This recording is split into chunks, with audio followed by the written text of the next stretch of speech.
The Goonies is the quintessential family-friendly movie of the 1980s. Hi, welcome back to the channel.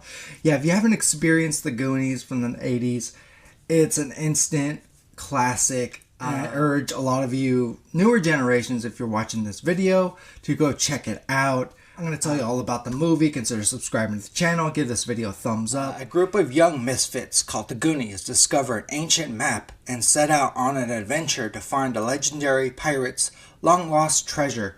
Yeah, this movie is a barrel of monkeys, a barrel of fun, in all the right ways. First of all, it's directed by Richard Donner, and he had a lot of help with the making of this movie by the legendary Steven Spielberg and many others. Let me just say that this film has a lot of heart. What sells you about the Goonies is this friendship, these group of ragtag misfits, these kids essentially. Sean Astin's in the film. He plays Mikey. He's the catalyst. He's the ambitious one. He's the one that kind of keeps the group together. He's a kid. And alongside him, we have Ki-Hu Kwan playing Dada. We have Corey Feldman, Mouth, and the oldest brother, Brand, is played by Josh Brolin.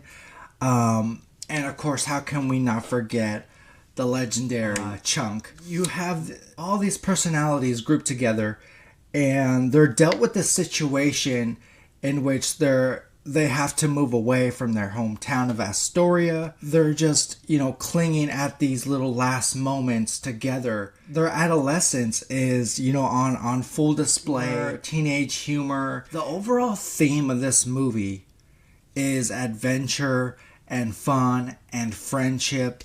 And I think a lot of that came from Steven Spielberg. I feel like a lot of inspiration, a lot of his magic is felt through this movie. Richard Donner also directed the original Superman with Christopher Reeve. It draws back to movies like Indiana Jones. Movies like The Goonies aren't made anymore. I mean, the last great movie we had was involving a group of friends that really cared about one another and passionate about their hobbies was the Sandlot. Now, given the friend situation that they're in, they come across this this treasure map in Mikey's attic that ultimately gives him the notion that, this could change everything. If we find this treasure, if we find One-Eyed Willie's pirate ship full of gold, this is a game changer. And everything just clicks with the situation and the story and these lovable characters. The humor's there. This is almost a near perfect film.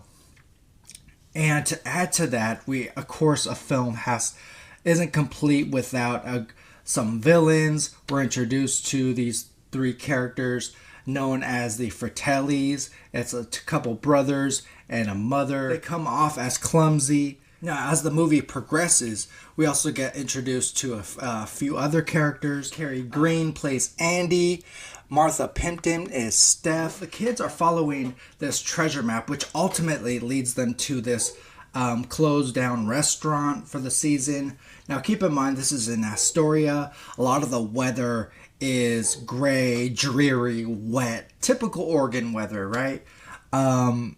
And so once they make their way inside this abandoned closed down restaurant, they eventually come face to face with the Fratellis, who supposedly own this restaurant. Once they do a little bit of digging, they find an underground entrance to a cave. The fun really takes it up a notch, and the thrills really kind of slowly kick in. The one character, Chunk, he's played by Jeff Cohen.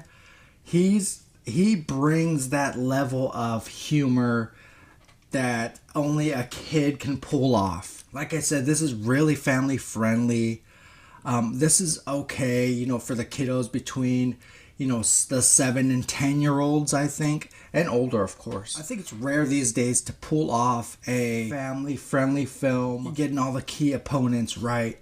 folks, if you like this video, go ahead and hit that subscribe button. It really helps out in the long run. Dark Room Reviews, it's the place you should be subscribed to. Join the channel. It's free.